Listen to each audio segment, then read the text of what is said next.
It's all very nerve-wracking. I suppose you're not afraid of being killed, but you know that there's a big chance you will by being there.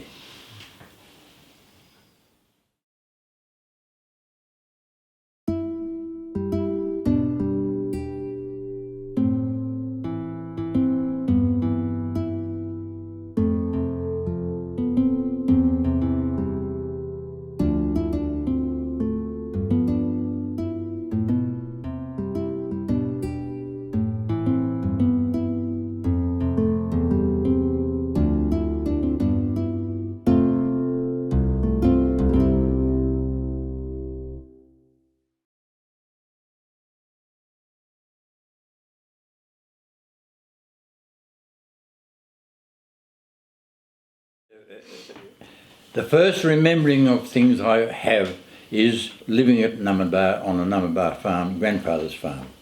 Now Numinbah is about 20 miles west of Wollongbar, and it's right at the foot of the McPherson Ranges, which is we had no boundary fence, and just a sheer cliff that sprung up way high in this high mountain, and Queensland's on the other side. Where we lived at Numinbah, it was about 3 to 3.5 miles at the school, and we always walked to and from. Road most of the way, a gravel road, but other times we just went through people's paddocks. Mm. Do you remember much about your mother and father? What sort of people were they? Well, my father was a horrible person. If you had done something wrong, hell was let loose. Very hard man. And but I've never known him to flog anyone or hit anyone. Only with the voice. Mum's completely the opposite. Yeah? She was wonderful to us kids. She'd wait on us hand and foot, and which suited us down to the ground. Here is the Prime Minister of Australia, the Right Honourable R.G. Menzies. Fellow Australians, it is my melancholy duty to inform you officially that in consequence of a persistence by Germany in her invasion of Poland, Great Britain has declared war upon her, and that as a result, Australia is also at war. How old were you when you went to the war? 18. 18. I hated the dairy farming so much, but I can use that as an excuse, but it's really not. Well, everybody I knew my age around Kyogle, that's where we lived at the time, was either in a uniform going to the war or just come back on leave, or they've got brothers going, all that sort of thing. I suppose that leads me to think now I may as well be in it. Of course, we had to find our way down to Sydney, into the showground, and we were there about 2 weeks, being issued with all our uniforms and all the paraphernalia that you've got to have, and kit bags and haversacks and ammunition pouches and all this sort of thing. And then they loaded us onto a train and took us out to Dubbo. And they camped us in the pig pens, and then first thing next morning they give us a bit of a breakfast and took us down to the railway station and put us on a train and brought us back to Cowra. The army does this sort of thing. No one could work out why. They took us to Dubbo and then brought us back to Cowra. But that's what they do, and they do that all the way along. And Just to give them a good however way. we won the war with the generals and the officers that we had, it does make you wonder.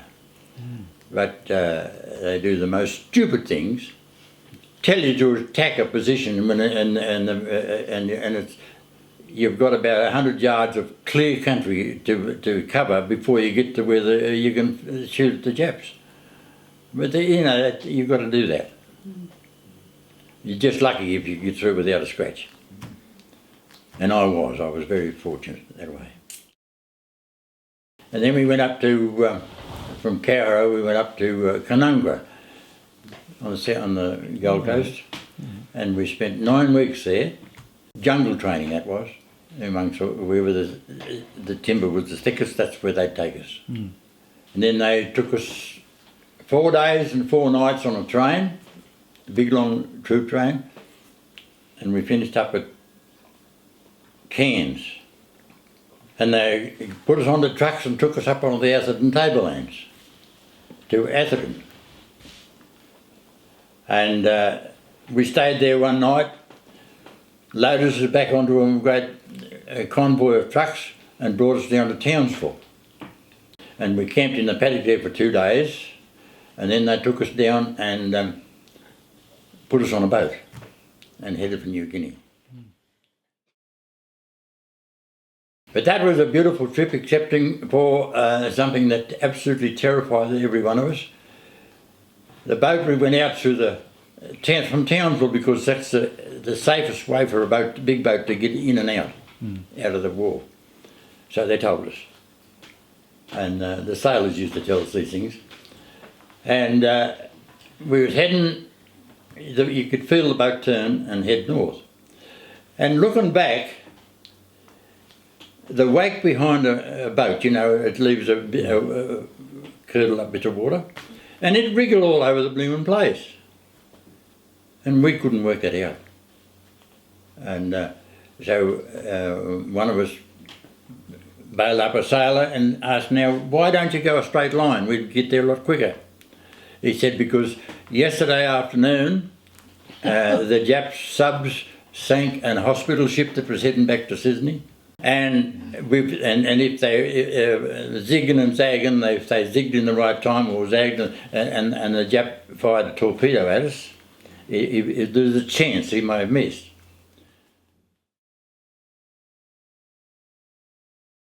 How close did you come throughout the war to getting shot or, that sort of thing? How close were you? Do you remember? Yeah. Yeah? I never forget it, mate. Never ever forget that. Oh, I'll never forget it. The first battle I had was we caught up with our leaders and they were pinned down by a machine gun post. So our company, which is Don Company and D Company, was Maury O'Donnell was our commander. We took off and we encircled the machine gun post that we knew was exactly where it was. So they took us and we worked from daylight through till sundown to get round the machine thing in water up our waist, because that was part of the lake that was attached to the Markham River that starts away at the top end of New Guinea and comes right down the valley and then it goes out to the ocean at Lae. And we come to the track, and there was a track just wide enough for a vehicle to get along through the jungle to get through the valley into to Lae. And our commanding officer said, righto, take your men across the road. And the Japanese machine guns, I don't know how many there was, but they were firing down the road as we run across this bed road on a straight line. And without a word of a lie, the bullets was going past my head just like a swarm of butterflies. So they were bloody close. So I never got a scratch, never got one bullet mark on me. But I wasn't the only one that didn't. There was all the other. We only lost about 6 to cross the road. About 6 of our section was killed by machine gun fire, and it didn't make you frightened at the time. We knew what was happening, we knew there were bullets going past our heads, and one bloke sang out, he said, next time I come here I'm going to bring a fly screen, keep them away.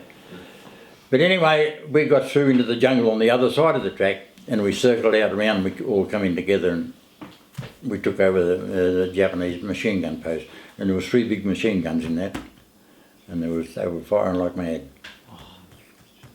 Killed a lot of our men.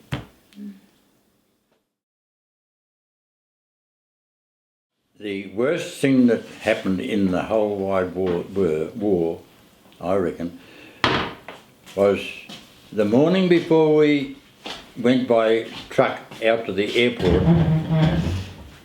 They bring the great line of trucks around and they'd pass a checkout point before they got to the airport. And we were all on it. And that checkout point happened to be right at the end of their main bomber's takeoff run. So, fortunately, it woke. We was laying on the ground about 3 miles away, and the noise woke us up. The plane, this big bomber, I think they said they had 500-ton bombs on it. The engines cut out and crashed on top of the tail end of the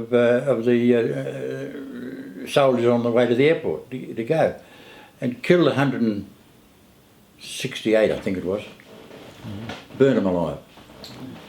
Now, we couldn't understand why the army, with all their intelligence, would have a checkout point right at the end of a bomber's takeoff.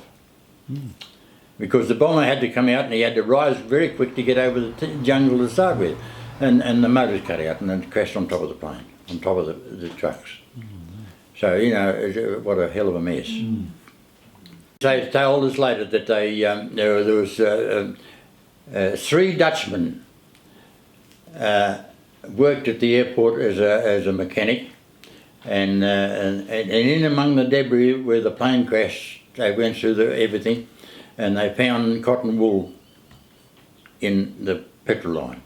Just enough to get them up. So those every Dutchman that was on the airstrip was shot. There was heaps of them, but they were all shot. And every time a bomber took off, 3 of them had to go on it. There was never any more planes crashed. Wasn't it only a fog that stopped you fellas from being on it? In the first place, Yes, it was all put back a day. And if it hadn't have been for the fog that put them back a day, Joe would have been on those planes.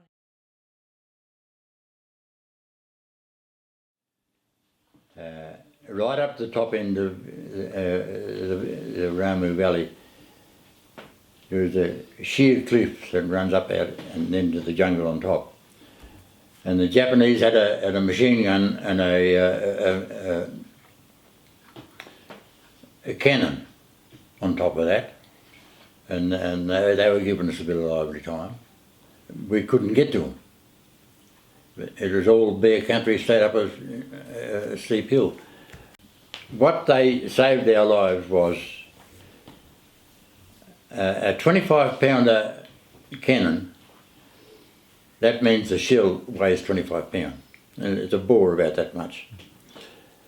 They loaded one of those onto what we call the old biscuit bomber transport plane, and they fastened it to the bottom of the plane, to the fuselage. And they were going to go up the valley, and they were going to head towards where the cannon was and shoot it and blow the hill off. The first trial they had, when they pulled the trigger, it blew the bottom out of the plane. The recoil was too much and it tore the plane to pieces. So anyway, they strengthened it up, and then we got word that the flying bombs coming up on a certain day, and we were watching for it. Sure enough, he swung out around, he come in and sing, and then boom, a great cloud of smoke come out of the plane, and then it blew the side of the mountain. Saved our lives.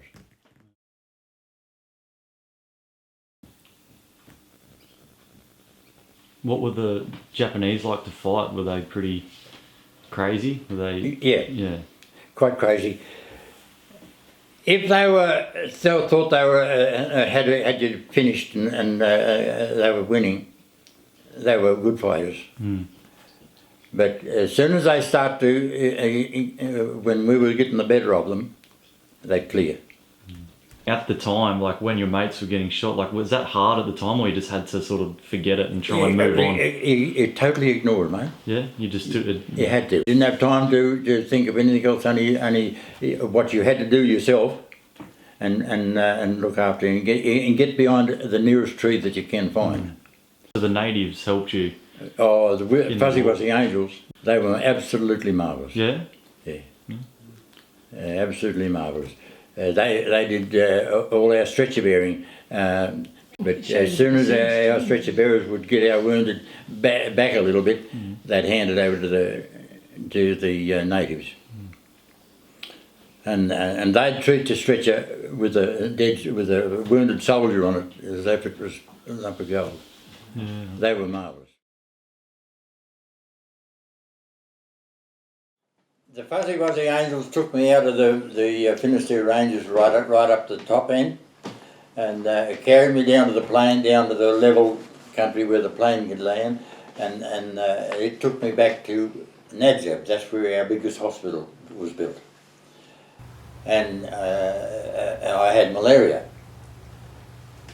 and I was cooked on about a 14-day program. I was.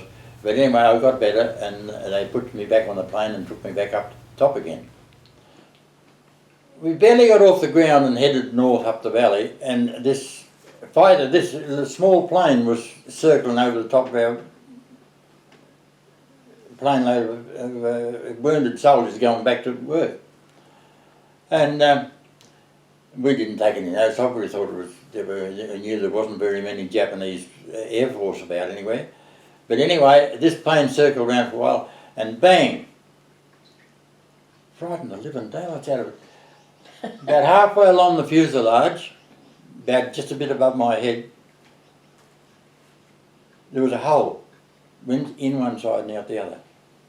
They fired a shot at the plane, and they didn't fire it at the engine or the pilot or anything. They just it come through the body of the fuselage of the plane. And frightened the living daylights out of all of us. We thought our days were coming. And then it just circled around and just disappeared. But very frightening, I can assure you. I was just happened to be near the commanding lieutenant hut, the tent that he was sleeping in, and he had a little mobile phone, and it rang. And if that happens and you're near it, you've got to answer it. So I answered it, and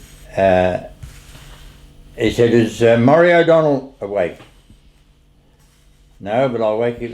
He said, "Well, bloody well, we'll get to it and wake him up." So I grabbed him with a foot and gave him a tug and woke him up. The tent is a two-man tent. You got on your hands and knees and crawled into it. You couldn't sit up in it even. But it kept the wind and the rain off you.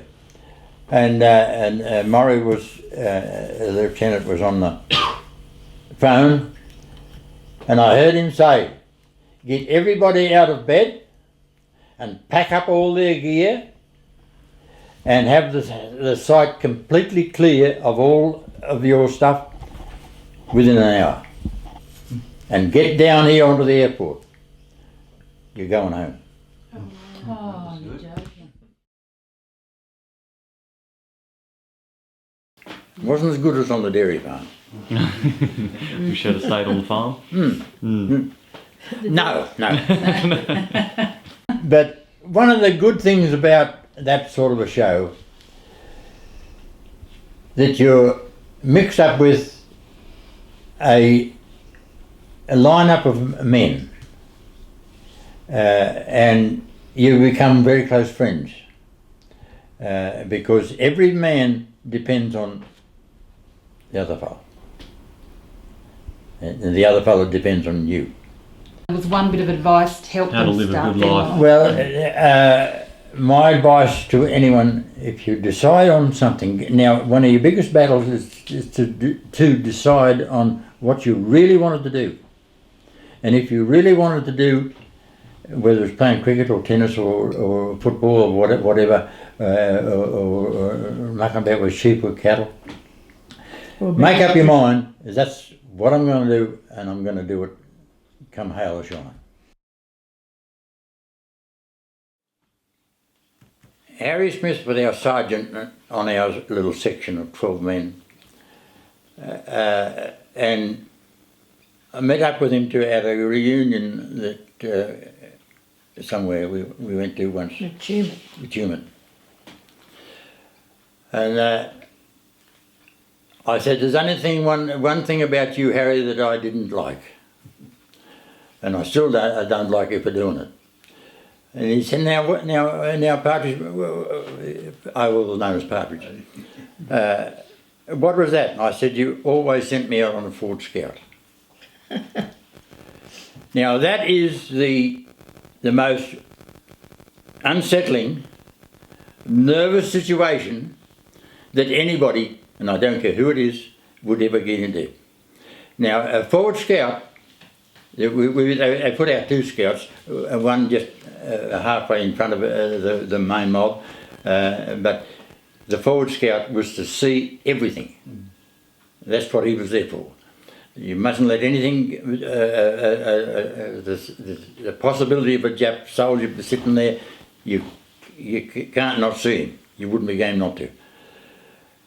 And I said, now that's the worst thing I liked about you, because you always sent me out on a Forward Scout. He said 2 things. He said, firstly, I wasn't going to go myself. That was fair enough. And you seem to see everything when you go up there, and so therefore you always got the job. And after we took over the position on the outskirts of the township of Ley, Ley was a fairly big town, right on the coast. And the Forward Scout had to go along, and right along the edge of the airstrip, there were these great shelters. They had tunnels they dug under the ground. Of course, we had to, as the Forward Scout, had to check them out. So what hand grenades I had, I threw down the hole first, and then followed it in, but thank goodness there was no Japs in there. They'd all left. It's all very nerve-wracking. I suppose you're not afraid of being killed, but you know that there's a big chance you will by being there.